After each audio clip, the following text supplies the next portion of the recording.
Bom, não adianta nada querer aprender um novo idioma e não ter ali uma estratégia realista de como você vai fazer para estar aprendendo esse novo idioma.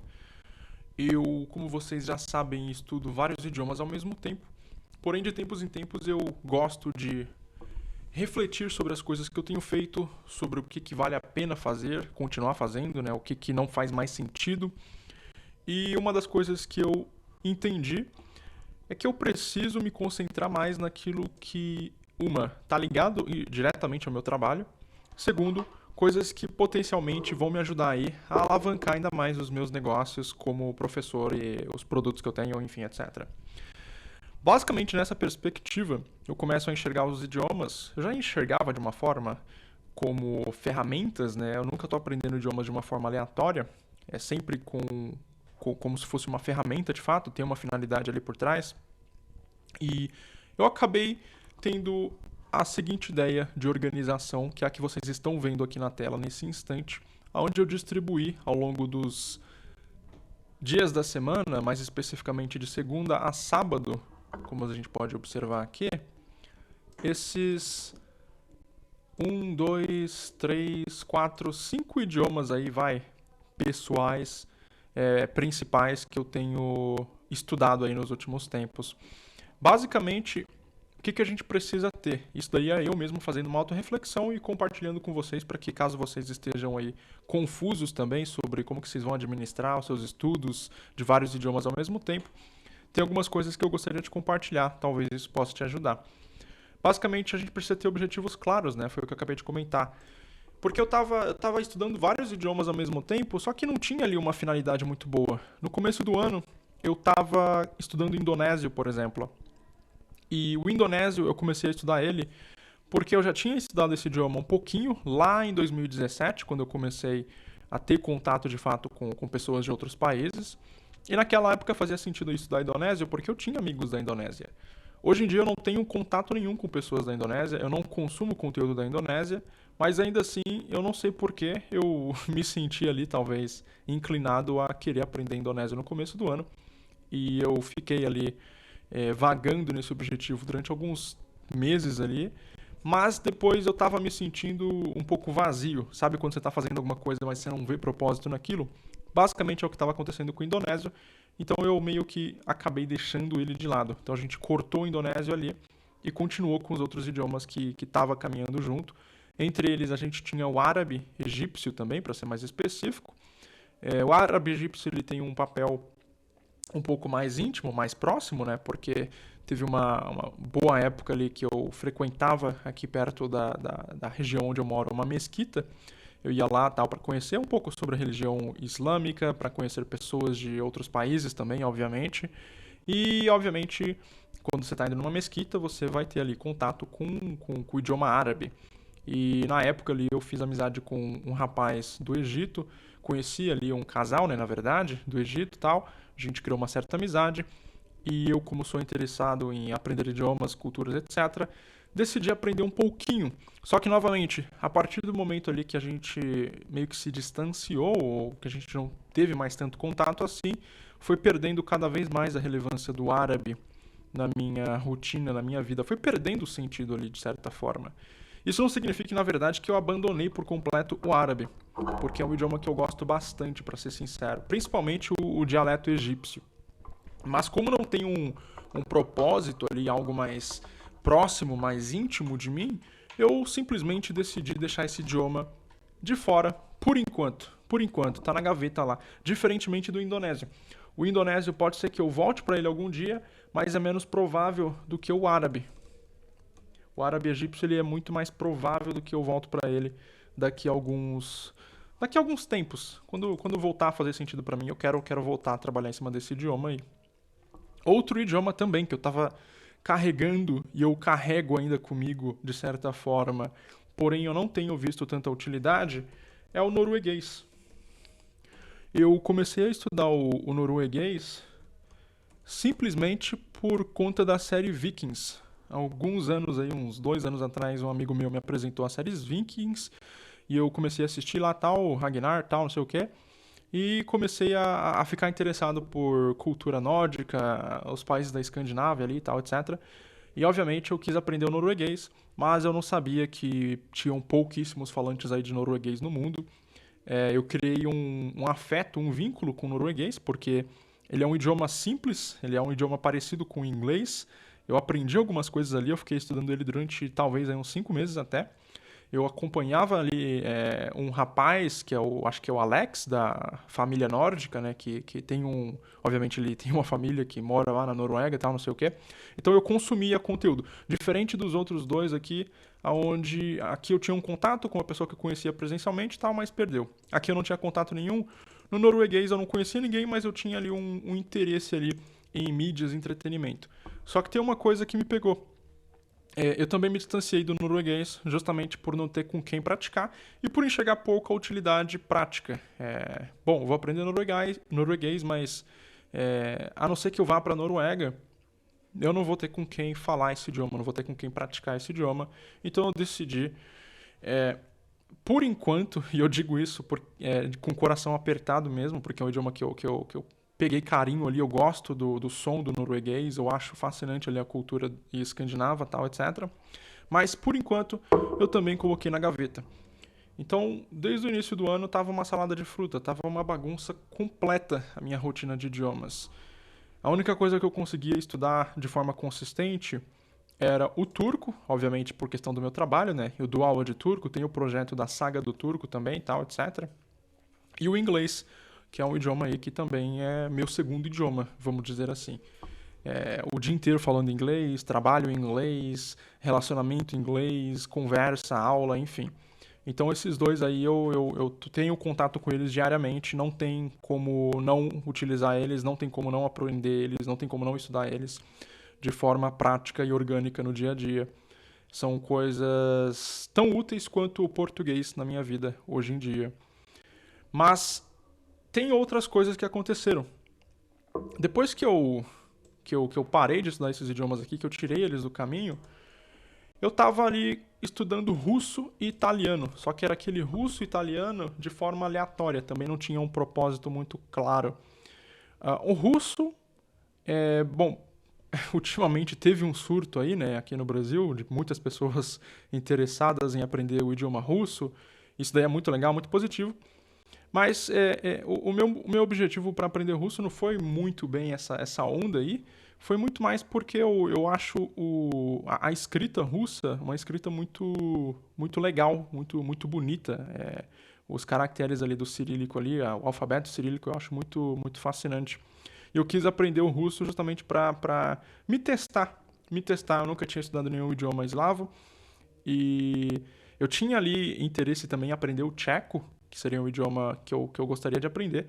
Só que por dimensão de conteúdo e também de impacto, eu achava que o russo talvez fosse um pouco mais interessante, mas eu não tinha objetivo e estratégia ainda para estar estudando com mais afinco esse idioma. O chinês, por outro lado, foi um idioma que surgiu do nada, né? Ele apareceu na minha rotina ali uns 2 meses atrás, quando eu estava simplesmente nas redes sociais e comecei a acompanhar ali, apareceu um monte de vídeo para mim de chinês do nada. Eu tinha uma... Assim, a gente fica só ouvindo coisa negativa, tanto da Rússia quanto da China, aqui no Ocidente, então a gente meio que tem uma visão um pouco negativa em relação a esses países e isso daí, querendo ou não, afeta a forma como você vê a cultura e o idioma desses países também. Por mais que você, às vezes, não seja uma pessoa fácil de se alienar e de se manipular, quando você ouve aquilo dali, muitas vezes você fica com uma pulga atrás da orelha. E com esses idiomas aí, o chinês, principalmente, eu tinha um pouquinho ali. Eu falei, putz, chinês deve ser tudo pessoal chato, não sei o que, tal, não sei o que. Tem aquele negócio, são tudo comunista, blá, blá, blá, blá, blá, blá. Mas depois que eu comecei a acompanhar e comecei enfim, a estar próximo ali de pessoas que falam chinês como língua nativa, hoje eu tenho aulas de chinês, vão fazer 2 meses aí que eu tenho aulas de chinês toda quinta-feira, eu fui entendendo ali que é tudo propaganda, é tudo política, é tudo... Enfim, é todas essas loucuras aí que servem para nos manipular na maioria das vezes. E eu peguei um carinho muito grande com o chinês, porque tem uma coisa que é importante mencionar também, no começo do ano, mais uma vez, não sei porquê, eu tava estudando japonês. Na verdade, o motivo de eu voltar a estudar japonês é porque eu tenho um conhecido, um amigo, que é o Marcos e tal, e ele tava aprendendo um pouco de japonês, e eu vi que ele tava aprendendo japonês, e eu falei, cara, vamos fazer um projeto? A gente aprender japonês junto e tal, não sei o quê. Só que aí eu falei, putz, aprender japonês, depois de algum tempo, não vou ter com quem conversar, japonês ele é conhecido por ser muito introspectivo, é difícil fazer amizade com o japonês e tal, etc. Eu comprei livro, não sei o quê, comecei a estudar japonês, mas depois de algum tempo eu parei justamente porque eu tenho muito essa questão de, putz, eu preciso usar o idioma para me comunicar, eu preciso conversar com alguém no idioma, eu preciso consumir alguma coisa no idioma ali, senão eu não perco, eu não vou avançar se não for do meu interesse. E não conheço ninguém do Japão, não curto muito anime, pra ser sincero. A única coisa que me chama atenção ali no japonês, igual no russo, é o sistema de escrita, né? Hiragana, katakana, kanji. A cultura no sentido samurai, essas paradas aí eu acho bastante interessante. Bushido, honra, tudo isso daí eu acho interessante. Mas é tecnologia, obviamente. Mas anime, essas paradas aí eu não sou muito chegado, não. Então eu não tinha um objetivo ali muito forte. E também essa questão da barreira, né? Putz, o pessoal é muito introspectivo, como que eu vou encontrar alguém para falar? Acabou sendo obviamente uma barreira aí que me impediu de dar continuidade com os estudos, mas foi ponte para eu começar a me interessar pelo chinês. Então hoje um dos idiomas aí que eu tô mais animado, e eu já mencionei isso daqui com a minha professora de chinês várias vezes, é que é o chinês. O chinês me tirou desse limbo aí, me tirou dessa confusão mental que eu estava vivendo os últimos 6 meses. Depois que eu comecei a estudar chinês pra valer, eu voltei a ter aquele brilho nos olhos que eu tinha quando eu estava estudando turco lá no início, porque fazia tempo que eu não sentia esse ânimo e esse gosto aí.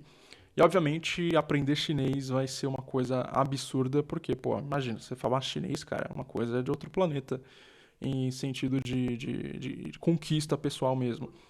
Então, o chinês é uma coisa que está inegociável na minha rotina. E agora falando um pouquinho do italiano, o italiano é aquilo. Como vocês podem ver aí, eu não sei vocês, deixa aqui no comentário pra mim, mas eu curto aprender coisas difíceis.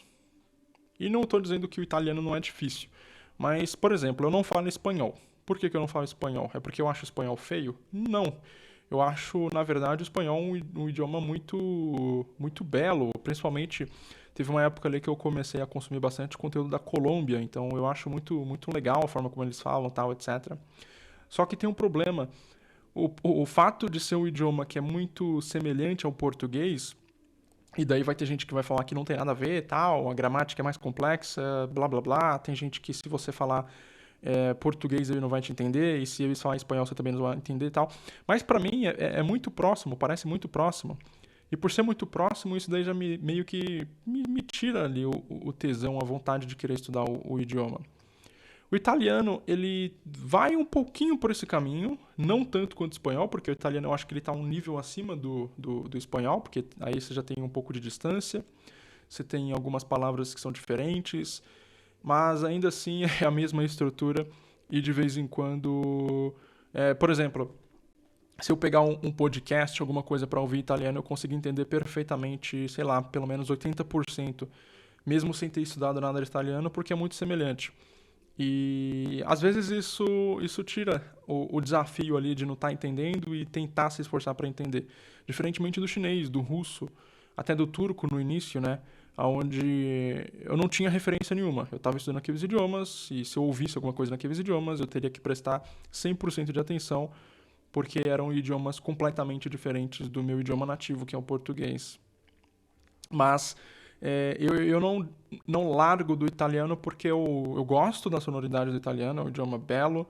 Eu gosto bastante de música clássica, ópera, essas paradas eu acho bem interessante. E, obviamente, cultura italiana, principalmente ali renascentismo, Leonardo da Vinci, essas paradas aí, o Dante, o Inferno de Dante e tal.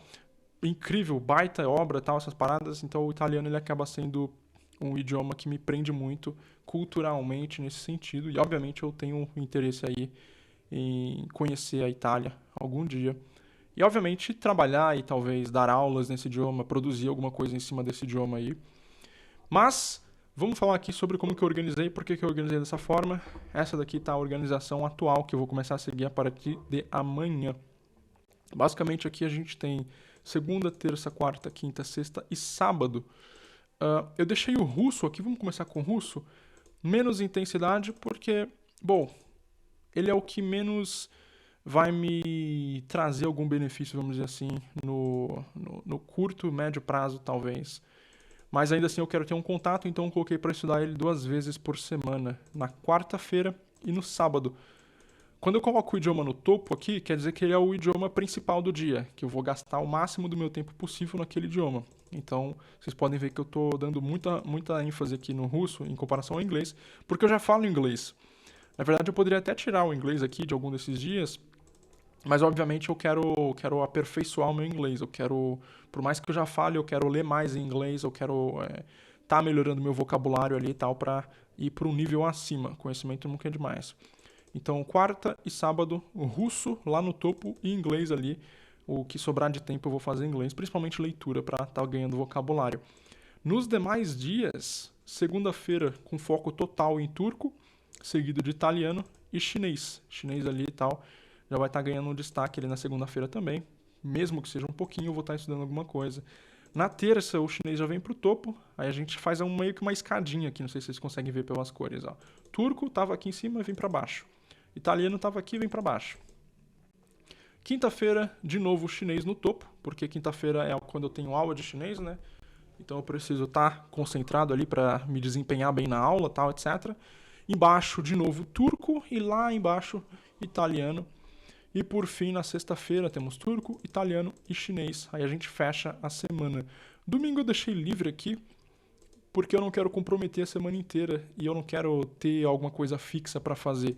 Isso significa que eu não vou estudar nada? Não. Na verdade, eu posso pegar esses idiomas aqui, ó, com exceção do japonês, tá? O japonês, de fato, eu não sei porquê, mas eu não tenho interesse por enquanto.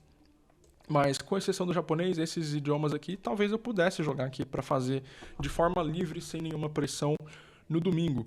Ah, putz, hoje é domingo, eu não quero. Eu tô de saco cheio dos idiomas que eu estudei a semana inteira, quero pegar alguma coisa diferente. Vou lá pegar o árabe egípcio só para olhar alguma coisa, o norueguês, o indonésio, o que seja. Eu vou ficar fluente nesses idiomas? Não, mas eu vou ter um conhecimento ali que vai, pelo menos, me dar uma base, vai, caso algum dia eu queira dar continuidade com eles. Então, basicamente é isso. Depois da gente ter aqui os objetivos claros e estabelecidos, entender para que a gente tem cada um desses idiomas aqui como base, tem que ter percepção de rotina, entender que, obviamente, você precisa organizar de acordo com o que você tem de real, de concreto na sua rotina. Não adianta nada eu idealizar aqui um cenário onde o estudar desses idiomas é algo impraticável. Da forma que eu coloquei aqui, para mim, vai ser super tranquilo, porque eu posso colocar aqui que, por exemplo, eu consigo facilmente tirar 2 horas por dia para estar estudando idiomas. Então eu dou 1 hora de foco para o idioma principal, 25 minutos para esse e 25 minutos para esse. Fechando aí em 2 horas. Então tem que ter percepção de rotina. Você tem que se perguntar, né, como que funciona seu dia a dia, pelo menos de segunda a sexta, né, nos dias úteis da semana ali, para você entender como que você encaixa. Deixa sempre no topo aquilo que for mais importante, tá? O que for mais importante deixa no topo. O turco, obviamente eu dou aula no turco, eu falo turco, mas eu quero estar sempre melhorando o meu turco. Você pode ver que ele está até mais frequente do que o inglês. Por quê? Porque é a semana inteira dando aula de turco. Então eu preciso estar com o meu turco afinadíssimo. Por isso que eu estou aqui dando bastante ênfase. O italiano também, logo mais eu quero estar dando aula no idioma, produzindo alguma coisa, então tem que estar com o italiano afinado. Questão de recursos, né? Porque você já tem o plano e tal, mas chega no dia, se você não tiver ali a ideia clara do que você vai usar, qual que é o recurso, qual que é a ferramenta, qual que é o curso, é um livro, o que você vai utilizar, você fica meio que viajando. Então, o que eu decidi? Para o turco, eu vou estar utilizando basicamente um curso que eu adquiri algum tempo atrás e não finalizei. Por que eu vou estudar através desse curso? Basicamente porque ele tem uma ordem gradual, né? Ele segue uma sequência lógica ali e tal. E vai ser a fonte principal ali. Vai ser a fonte principal da onde eu vou estar tirando os meus estudos de turco. Isso não significa que eu não vou dar continuidade da forma como eu tenho estudado, que é mais contextualizada de acordo com o que eu estou vivendo. Com os outros idiomas, mesma coisa. Chinês, obviamente, eu vou priorizar as aulas de chinês que eu tenho toda quinta. Italiano tem as mini histórias lá do site do Steve Kaufman para estar estudando. E o russo e o inglês ainda não decidi. O russo e o inglês. O russo pode ser que eu pegue também algum conteúdo lá no site do Steve Kaufman, porque tem bastante conteúdo legal. Inglês, a leitura. Em inglês também eu posso pegar um podcast ou um livro. Tenho livros aqui, eu posso começar a ler eles novamente e tal, para estar pegando o vocabulário ali. Planejamento, né, que é basicamente entender isso daqui, organizar o horário ali e tal, quando que você vai fazer isso, né, onde. Então, obviamente, eu vou fazer aqui, vou estudar todo dia aqui e tal, aqui em casa mesmo, geralmente, ou quando eu tiver com o celular na mão, tempo livre, etc. E horários, né, preferencialmente eu vou tentar fazer o idioma 1, que é o que está no topo sempre, na parte da manhã. Talvez com o chinês eu tenha que fazer à noite, porque a aula de chinês é à noite, mas ainda assim, de manhãzinha eu vou tentar dar uma olhada num conteúdo anterior para refrescar. E a ação é basicamente colocar em prática. É colocar em prática. Eu só queria compartilhar com vocês mesmo essas atualizações, essas observações aqui de como que eu estou organizando as coisas. Estou bem animado com essa nova perspectiva aqui. Como eu disse, depois de um tempo, se você não para refletir e reorganizar a sua estrutura de estudos, você simplesmente fica andando à deriva, como se fosse um barco no meio do oceano, sem nenhum objetivo específico, nenhuma finalidade. É basicamente isso, espero que tenha sido proveitoso, que vocês tenham pegado alguns insights. Deixa aqui embaixo para mim nos comentários se vocês estão estudando algum desses idiomas que eu tenho mencionado e quais são as considerações adicionais que vocês colocariam aqui, para que outras pessoas também possam tá ali, tendo ali novos insights e ideias de como abordar o estudo de idiomas de uma forma mais eficaz. A gente se vê na próxima, que a saga comece.